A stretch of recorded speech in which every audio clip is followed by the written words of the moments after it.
Hey, it's James Bausch, and we are here for our March 2026 Kosciusko County housing update, letting you know what's going on with the real estate market here locally as we get closer to spring. Stay tuned as we look at the 6 key indicators of the market, letting you know what's going on with real estate here locally.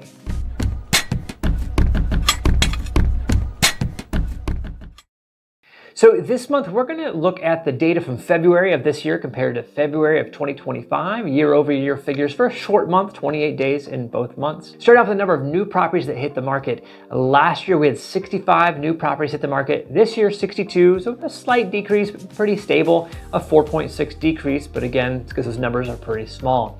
The number of homes that have sold, last year we had 68, this year 57, which is somewhat of a decrease, a 16.2% decrease. Now, one thing I want to point out to you is look at the number of 65 homes on the market last year to 68 homes selling.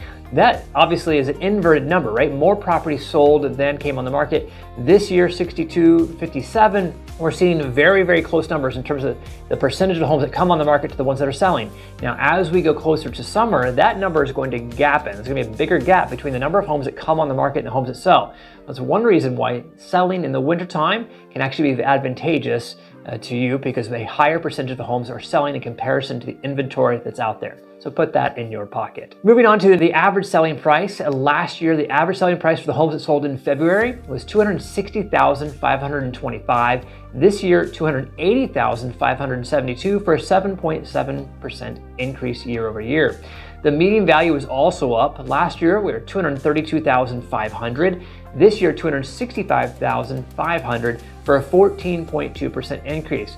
One further note of clarification here: in both last year and this year, we had relatively low highest selling price, meaning we didn't have a lot of high-end home selling. So last year we had a couple in the 700,000 range, and this year also in the 700,000 range. We had 2 of them this year. So what that means is that average selling price is not going to look as high as we typically see for most of the year. Typically that's over 300,000 for the average selling price, but again, we don't have those high-end homes selling this time of year, bringing that average up. The average days on market for the homes that actually sold, last year we were at 61 days, this year 62, slight increase there, 1.6%. We have now crossed over the 2-month threshold for our average days on market. The final number we're going to look at is the sale price to list price ratio, which shows us how much on average sellers are getting in comparison to what they are asking. So what they're getting in comparison to what they're asking. Last year, 98% of asking price on average. This year, 99%. So that number is trending the other direction. We had been going down over a period of time, now ticked up at least for 1 month period. Stay tuned next month, but in the meantime, if you have any questions, don't hesitate to reach out. Honored to answer any questions you have about the real estate market, what it looks like to invest, buy, or sell here locally. And we will see you in April for a full recap of the first quarter of the year, January through March.